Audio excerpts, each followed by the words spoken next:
So I went into Nordstrom Rack, relatively new building close to the mall here, and I noticed some interesting discounted items. Because Nordstrom Rack is a discounted retailer, or so it would seem. There is some expensive stuff in there too, but I was pleasantly surprised to find a Swiss belt in that store, and it was leather. So I bought it, and it was on sale for $24, regular $80. Pretty good deal. I needed a new belt.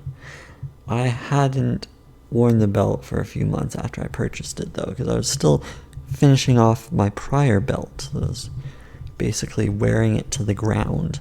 So after that older belt sort of started withering away, I decided recently to put on this new belt, and I noticed in the small print that it's not a Swiss belt.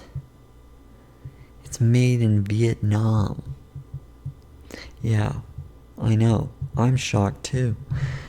I was expecting it to be Swiss made, had this fancy designer name on it, which I originally thought was Italian, but then I saw a little symbol on it, a little Swiss cross, so I'm like, oh, it's Swiss.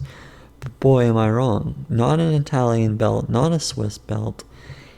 It's a Vietnamese belt. I don't know how I feel about that.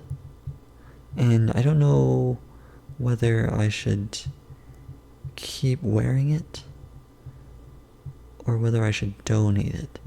But even though it's made in Vietnam, I will say that it's a pretty comfortable belt to wear.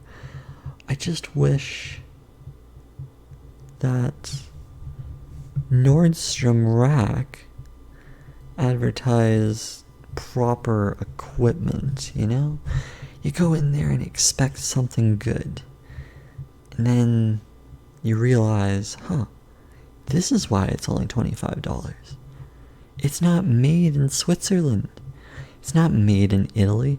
It's made in Vietnam. The cost of living is so much less there. The salaries are so much less. The wages are so much less. It doesn't make the belt as special. And then when you're wearing that belt, you're thinking, is this all I can afford? Is a Vietnamese belt? It kind of chips away at your ego a bit, and you think, I wish I had splurged on that Swiss belt. But, I mean, who would have known? Who would have known? So that's what you gotta watch out for. When you go into these places, these discount retailers, you don't know what you're getting into until you look at that fine print.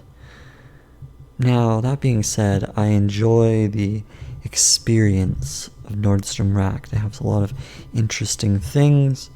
It's worth a look. You can be pleasantly surprised. Don't let my experience deter you. I still recommend going in there because you might find a gem or two. And I'll give them another chance. Maybe I'll be pleasantly surprised. Okay, that's it. Until next time, bye.